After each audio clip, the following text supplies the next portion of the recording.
As you might expect, a lot of the flights that were supposed to be leaving from Bradley International Airport are canceled for today. Some issues there. 22 News reporter Taylor DiCello joins us with a live look at the cancellation boards.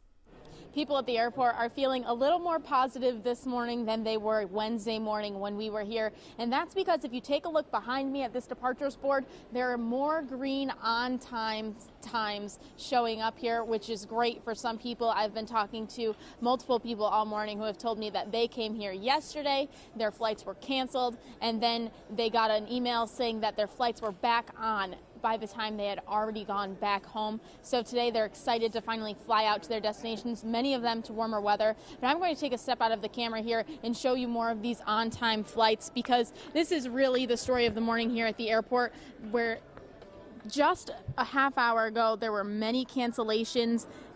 Now there are more on-time flights as far up as 10:30 this morning. You see to Atlanta, a 10 o'clock flight is on time to Charlotte, another 10:20 to Chicago. And as the morning continues and as the snow cleanup starts to happen more and more of these flights are going to be showing green on this board here, which is a good sign for travelers who are really waiting to get out yesterday. Now the airlines are reminding people to call them before you show up to the airport today, because that doesn't mean that all flights are going to be on time again today, and they want to make sure that you don't show up to the airport to see that your flight is canceled here on the board. We're live at Bradley International Airport. Taylor DiCello, 22 News.